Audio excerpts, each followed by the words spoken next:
الصاعقة بظلمهم ثم اتخذوا العجل من بعد ما جاءتهم البينات فعفونا عن ذلك وآتينا موسى سلطانا مبينا ورفعنا فوقهم الطور بميثاقهم وقلنا لهم ادخلوا الباب سجدا وقلنا لهم لا تعدوا في السبت وأخذنا منهم ميثاقا غليظا فبما نقضهم ميثاقهم وكفرهم بآيات الله وقتلهم الأنبياء بغير حق وقولهم قلوبنا غلف بل طبع الله عليها بكفرهم فلا يؤمنون إلا قليلا وبكفرهم وقولهم على مريم بهتانا عظيما وقولهم إنا قتلنا المسيح عيسى بن مريم رسول الله وما قتلوه وما صلبوه ولكن شبه لهم وإن الذين اختلفوا فيه لفي شك منه ما لهم به من علم إلا اتباع الظن وما قتلوه يقينا بل رفعه الله إليه وكان الله عزيزا حكيما وإن من أهل الكتاب إلا ليؤمنن به قبل موته ويوم القيامة يكون عليهم شهيدا فبظلم من الذين هادوا حرمنا عليهم طيبات أحلت لهم وبصدهم عن سبيل الله كثيرا وأخذهم الربا وقد نهوا عنه وأكلهم أموال الناس بالباطل وأعتدنا للكافرين منهم عذابا أليما لكن الراسخون في العلم منهم والمؤمنون يؤمنون بما أنزل إليك وما أنزل من قبلك والمقيمين الصلاة والمؤتون الزكاة والمؤمنون بالله واليوم الآخر أولئك سنؤتيهم أجرا عظيما إنا أوحينا إليك كما أوحينا إلى نوح والنبيين من بعده وأوحينا إلى إبراهيم وإسماعيل وإسحاق ويعقوب والأسباط وعيسى وأيوب ويونس وهارون وسليمان وآتينا داود زبورا ورسلا قد قصصناه عليك من قبل ورسلا لم نقصصهم عليك وكلم الله موسى تكليما رسلا مبشرين ومنذرين لئلا يكون للناس على الله حجة بعد الرسل وكان الله عزيزا حكيما لكن الله يشهد بما أنزل إليك أنزله بعلمه والملائكة يشهدون وكفى بالله شهيدا إن الذين كفروا وصدوا عن سبيل الله قد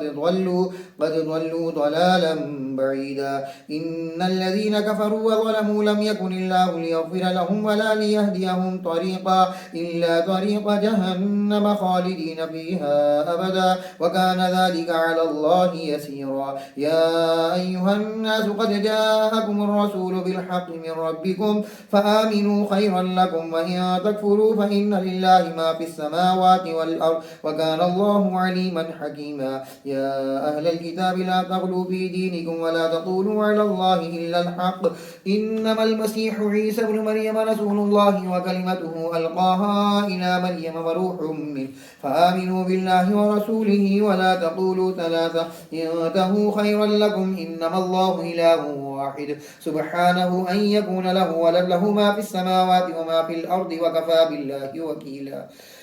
لن يستنكف المسيح أن يكون عبدا لله ولا الملائكة المقربون ومن يستنكف عن عبادته ويستكبر فسيحشرهم إليه جميعا فأما الذين آمنوا وعملوا الصالحات فيوفيهم أجورهم ويزيدهم من فضله وأما الذين استنكفوا واستكبروا فيعذبهم عذابا أليما ولا يجدون لهم من دون الله وليا ولا نصيرا يا أيها الناس قد جاءكم برهان من ربكم وأنزلنا إليكم نورا مبينا فأما الذين آمنوا بالله واعتصموا به فسيدخلهم في رحمة منه وفضل ويهديهم إليه صراطا مستقيما يستفتونك قل الله يفتيكم في الكلالة إن امرؤ هلك ليس له ولد وله أخت فلها نصف ما ترك وهو يرثها إن لم يكن لها ولد فإن كانت اثنتين فلهما الثلثان مما ترك وإن كانوا إخوة رجالا ونساء فللذكر مثل حظ الأنثيين يبين الله لكم أن تضلوا والله بكل شيء عليم يا أيها الذين آمنوا أوفوا بالعقود أحلت لكم بهيمة الأنعام الأنعام إلا ما يتلى عليكم غير محل الصيد وأنتم حرم إن الله يحكم ما يريد يا أيها الذين آمنوا لا تحلوا شعائر الله ولا الشهر الحرام ولا الهدي ولا القلائد ولا آمين البيت الحرام يبتغون فضلا من ربهم ورضوانا وإذا حللتم فاصطادوا ولا يجرمنكم شنآن قوم أن صدوكم عن المسجد الحرام أن تعتدوا وتعاونوا على البر والتقوى ولا تعاونوا على الإثم والعدوان واتقوا الله إن الله شديد العقاب حرمت عليكم الميتة والدم ولحم الخنزير وما أهل لغير الله به والمنخنقة والموقوذة والمتردية والنطيحة وما أكل السبع إلا ما ذكيتم وما ذبح على النسب وأن تستقسموا بالأزلام ذلكم فسق اليوم يئس الذين كفروا من دينكم فلا تخشوهم واخشون اليوم أكملت لكم دينكم وأتممت عليكم نعمتي ورضيت لكم الإسلام دينا فمن اضطر في مخمصة غير متجانف لإثم فإن الله غفور رحيم يسألونك ماذا أحل لهم قل أحل لكم الطيبات وما علمتم من الجوارح مكلبين تعلمونهن مما علمكم الله فكلوا مما أمسكنا عليكم واذكروا اسم الله عليه واتقوا الله إن الله سريع الحساب اليوم أحل لكم الطيبات وطعام الذين أوتوا الكتاب حل لكم وطعامكم حل لهم والمحصنات من المؤمنات والمحصنات من الذين أوتوا الكتاب من قبلكم إذا آتيتموهن أجورهن محسنين غير مسافحين ولا متخذي أخدان ومن يكفر بالإيمان فقد حبط عمله وهو في الآخرة من الخاسرين يا أيها الذين آمنوا إذا قمتم إلى الصلاة فاغسلوا وجوهكم وأيديكم إلى المرافق وامسحوا برؤوسكم وأرجلكم إلى الكعبين وإن كنتم جنبا فاطهروا وإن كنتم مرضى أو على سفر أو جاء أحد منكم من الغائط أو لامستم النساء فلم تجدوا ماء فتيمموا سعيدا طيبا فامسحوا بوجوهكم وأيديكم منه ما يريد الله ليجعل عليكم من حرج ولكن يريد ليطهركم وليتم نعمته عليكم لعلكم تشكرون واذكروا نعمة الله عليكم وميثاقه الذي واثقكم به إذ قلتم سمعنا وأطعنا واتقوا الله إن الله عليم بذات الصدور يا أيها الذين آمنوا كونوا قوامين لله شهداء بالقسط ولا يجرمنكم شنآن قوم على ألا تعدلوا اعدلوا هو أقرب للتقوى واتقوا الله إن الله خبير بما تعملون وعد الله الذين آمنوا وعملوا الصالحات لهم مغفرة وأجر عظيم والذين كفروا وكذبوا بآياتنا أولئك أصحاب الجحيم يا أيها الذين آمنوا اذكروا نعمة الله عليكم إذ هم قوم أن يبسطوا إليكم أيديهم فكف أيديهم عنكم واتقوا الله وعلى الله فليتوكل المؤمنون ولقد أخذ الله ميثاق بني إسرائيل وبعثنا منهم 12 نقيبا وقال الله إني معكم لئن أقمتم الصلاة وآتيتم الزكاة وآمنتم برسلي وعزرتموهم وأقرضتم الله قرضا حسنا لأكفرن عنكم سيئاتكم ولأدخلنكم جنات تجري من تحتها الأنهار فمن كفر بعد ذلك منكم فقد ضل سواء السبيل فبما نقضهم ميثاقهم لعناهم وجعلنا قلوبهم قاسية يحرفون الكلم عن مواضعه ونسوا حظا مما ذكروا به ولا تزال تطلع على خائنة منهم إلا قليلا منهم فاعف عنهم واصفح إن الله يحب المحسنين ومن الذين قالوا إنا نصارى أخذنا ميثاقهم فنسوا حظا مما ذكروا به فأغرينا بينهم العداوة والبغضاء إلى يوم القيامة وسوف ينبئهم الله بما كانوا يصنعون يا أهل الكتاب قد جاءكم رسولنا يبين لكم كثيرا مما كنتم تخفون من الكتاب ويعفو عن كثير قد جاءكم من الله نور وكتاب مبين يهدي به الله من اتبع رضوانه سبل السلام ويخرجهم من الظلمات إلى النور بإذنه ويهديهم إلى صراط مستقيم لقد كفر الذين قالوا إن الله هو المسيح ابن مريم قل فمن يملك من الله شيئا إن أراد أن يهلك المسيح ابن مريم وأمه ومن في الأرض جميعا ولله ملك السماوات والأرض وما بينهما يخلق ما يشاء والله على كل شيء قدير. وقالت اليهود والنصارى نحن أبناء الله وأحباؤه قل فلم يعذبكم بذنوبكم بل أنتم بشر ممن خلق يغفر لمن يشاء ويعذب من يشاء ولله ملك السماوات والأرض وما بينهما وإليه المصير. يا أهل الكتاب قد جاءكم رسولنا يبين لكم على فترة من الرسل أن تقولوا ما جاءنا من بشير ولا نذير فقد جاءكم بشير ونذير والله على كل شيء قدير. وإذا قال موسى لقومه يا قوم اذكروا نعمة الله عليكم إذ جعل فيكم أنبياء وجعلكم ملوكا وآتاكم ما لم يؤت أحدا من العالمين يا قوم ادخلوا الأرض المقدسة التي كتب الله لكم ولا ترتدوا على أدباركم فتنقلبوا خاسرين. قالوا يا موسى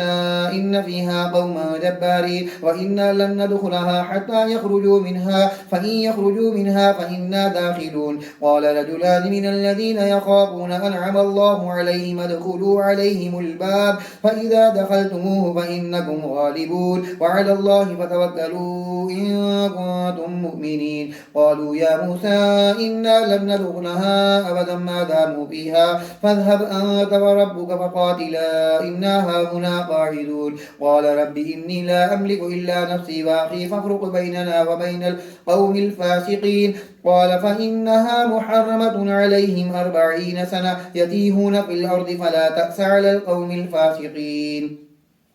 واتل عليهم نبأ ابني آدم بالحق إذ قربا قربانا فتقبل من أحدهما ولم يتقبل من الآخر قال لأقتلنك قال إنما يتقبل الله من المتقين. لئن بسطت إلي يدك لتقتلني ما أنا بباسط يدي إليك لأقتلك إني أخاف الله رب العالمين. إني أريد أن تبوء بإثمي وإثمك فتكون من أصحاب النار وذلك جزاء الظالمين. فطوعت له نفسه قتل أخيه فقتله فأصبح من الخاسرين. فبعث الله غرابا يبحث في الأرض ليريه كيف يواري سوءة أخيه قال يا ويلتى أعجزت أن أكون مثل هذا الغراب فأواري سوءة أخيه فأصبح من النادمين. من أجل ذلك كتبنا على بني إسرائيل أنه من قتل نفسا بغير نفس أو فساد في الأرض فكأنما قتل الناس جميعا ومن أحياها فكأنما أحيا الناس جميعا. ولقد جاءتهم رسلنا بالبينات ثم إن كثيرا منهم بعد ذلك في الأرض لمسرفون. إنما جزاء الذين يحاربون الله ورسوله ويسعون في الأرض فسادا أن يقتلوا أو يصلبوا أو تقطع أيديهم وأرجلهم من خلاف أو ينفوا من الأرض ذلك لهم خزي في الدنيا ولهم في الآخرة عذاب عظيم. إلا الذين تابوا من قبل أن تقدروا عليهم فاعلموا أن الله غفور رحيم. يا أيها الذين آمنوا اتقوا الله وابتغوا إليه الوسيلة وجاهدوا في سبيله لعلكم تفلحون. إن الذين كفروا لو أن لهم ما في الأرض جميعا ومثله معه ليفتدوا به من عذاب يوم القيامة ما تقبل منهم ولهم عذاب أليم. يريدون أن يخرجوا من النار وما هم بخارجين منها ولهم عذاب مقيم. والسارق والسارقة فاقطعوا أيديهما جزاء بما كسبا نكالا من الله والله عزيز حكيم. فمن تاب من بعد ظلمه وأصلح فإن الله يتوب إليه إن الله غفور رحيم. ألم تعلم أن الله له ملك السماوات والأرض يعذب من يشاء ويغفر لمن يشاء والله على كل شيء قدير. يا أيها الرسول لا يحزنك الذين يسارعون في الكفر من الذين قالوا آمنا بأفواههم ولم تؤمن قلوبهم ومن الذين هادوا سماعون للكذب سماعون لقوم آخرين لم يأتوا يحرفون الكلم من بعد مواضعه يقولون إن أوتيتم هذا فخذوه وإن لم تؤتوه واحذروا ومن يرد الله فتنته فلن تملك له من الله شيئا أولئك الذين لم يرد الله أن يطهر قلوبهم لهم في الدنيا خزي ولهم في الآخرة عذاب عظيم سماعون للكذب أكالون للسحت فإن جاءوك فاحكم بينهم أو أعرض عنهم وإن تعرض عنهم فلن يضروك شيئا وإن حكمت فاحكم بينهم بالقسط إن الله يحب المقسطين وكيف يحكمونك وعندهم التوراة فيها حكم الله ثم يتولون من بعد ذلك وما أولئك بالمؤمنين إنا أنزلنا التوراة فيها هدى ونور يحكم بها النبيون الذين أسلموا للذين هادوا والربانيون والأحبار بما استحفظوا من كتاب الله وكانوا عليه شهداء فلا تخشوا الناس واخشوني ولا تشتروا بآياتي ثمنا قليلا ومن لم يحكم بما أنزل الله فأولئك هم الكافرون وكتبنا عليهم فيها أن النفس بالنفس والعين بالعين والأنف بالأنف والأذن بالأذن والسن بالسن والجروح قصاص فمن تصدق به فهو كفارة له ومن لم يحكم بما أنزل الله فأولئك هم الظالمون وقفينا على آثارهم بعيسى بن مريم مصدقا لما بين يديه من التوراة وآتيناه الإنجيل فيه هدى ونور ومصدقا لما بين يديه من التوراة وهدى وموعظة للمتقين وليحكم أهل الإنجيل فيما أنزل الله فيه ومن لم يحكم بما أنزل الله فأولئك هم الفاسقون وأنزلنا إليك الكتاب بالحق مصدقا لما بين يديه من الكتاب ومهيمنا عليه فاحكم بينهم بما أنزل الله ولا تتبع أهواءهم عما جاءك من الحق لكل جعلنا منكم شرعة ومنهاجا ولو شاء الله لجعلكم أمة واحدة ولكن ليبلوكم فيما آتاكم فاستبقوا الخيرات إلى الله مرجعكم جميعا فينبئكم بما كنتم فيه تختلفون وأن يحكم بينهم بما أنزل الله ولا تتبع أهواءهم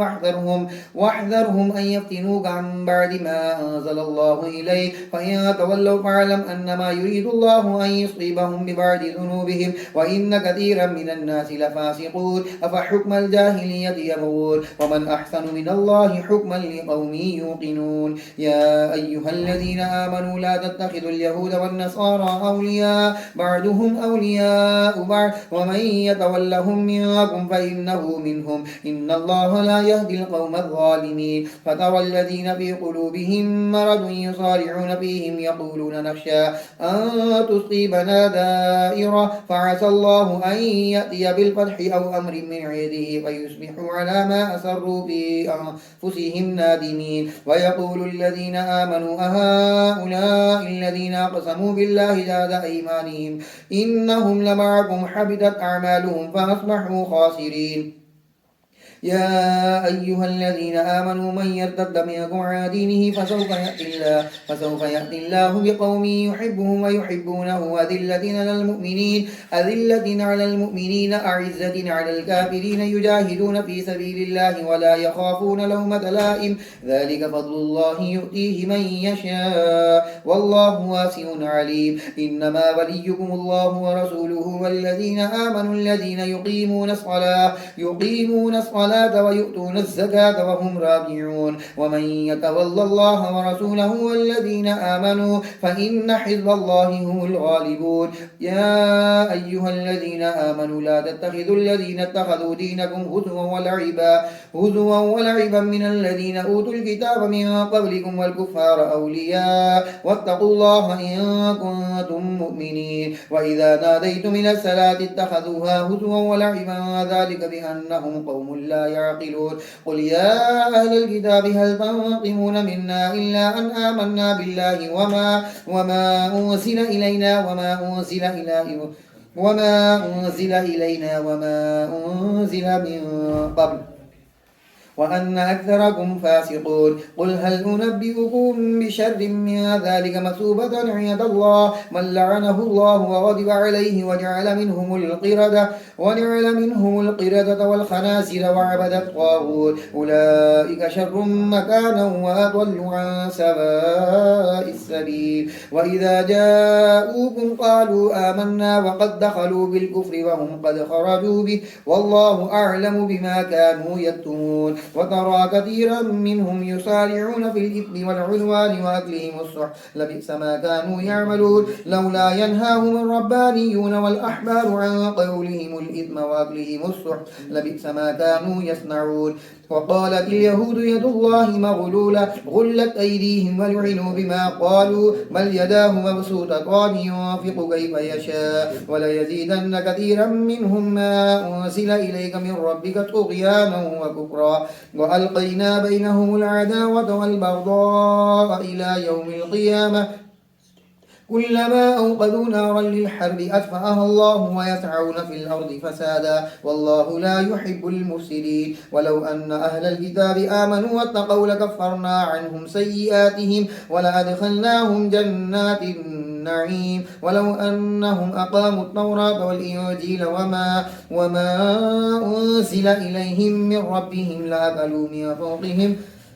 لأكلوا من فوقهم ومن تحت أرجلهم منهم أمة مقتصدة وكثير منهم ساء ما يعملون يا أيها الرسول بلغ ما أنزل إليك من ربك وإن لم تفعل فما بلغت رسالته والله يعصمك من الناس إن الله لا يهدي القوم الكافرين قل يا أهل الكتاب لستم على شيء حتى تقيموا التوراة والإنجيل وما أنزل إليكم من ربكم وليزيدن كثيرا منهم ما أنزل إليك من ربك طغيانا وكفرا فلا تأس على القوم الكافرين إن الذين آمنوا والذين هادوا والصابئون والنصارى من آمن بالله واليوم الآخر وعمل صالحا فلا خوف عليهم ولا هم يحزنون لقد أخذنا ميثاق بني إسرائيل وأرسلنا إليهم رسلا كلما جاءهم رسول بما لا تهوى أنفسهم فريقا كذبوا وفريقا يقتلون وحسبوا ألا تكون فتنة فعموا وصموا ثم تاب الله عليهم ثم عموا وصموا كثير منهم والله بصير بما يعملون لقد كفر الذين قالوا إن الله هو المسيح ابن مريم وقال المسيح يا بني إسرائيل اعبدوا الله ربي وربكم إنه من يشرك بالله فقد حرم الله عليه الجنة ومأواه النار وما للظالمين من أنصار لقد كفر الذين قالوا إن الله ثالث ثلاثة وما من إله إلا إله واحد وإن لم ينتهوا عما يقولون ليمسن الذين كفروا منهم عذاب أليم أفلا يتوبون إلى الله ويستغفرونه والله غفور رحيم ما المسيح ابن مريم إلا رسول قد خلت من قبله الرسل وأمه صديقة كانا يأكلان الطعام انظر كيف نبين لهم الآيات ثم انظر أنا يؤفكون قل أتعبدون من دون الله ما لا يملك لكم ضرا ولا نفعا والله هو السميع العليم قل يا أهل الكتاب لا تغلوا في دينكم غير الحق ولا تتبعوا أهواء قوم قد ضلوا من قبل وأضلوا كثيرا وضلوا عن سواء السبيل لعن الذين كفروا من بني إسرائيل على لسان داود وعيسى بن مريم ذلك بما عصوا وكانوا يعتدون كانوا لا يتناهون عن منكر فعلوا لبئس ما كانوا يفعلون ترى كثيرا منهم يتولون الذين كفروا لبئس ما قدمت لهم أنفسهم أن سخط الله عليهم وفي العذاب هم خالدون ولو كانوا يؤمنون بالله والنبي وما أنزل إليه ما اتخذوهم أولياء ولكن كثيرا منهم فاسقون لتجدن أشد الناس عداوة للذين آمنوا اليهود آمنوا اليهود والذين أشركوا ولتجدن أقربهم مودة للذين آمنوا الذين قالوا إنا نصارى ذلك بأن منهم قسيسين ورهبانا وأنهم لا يستكبرون صدق الله العظيم.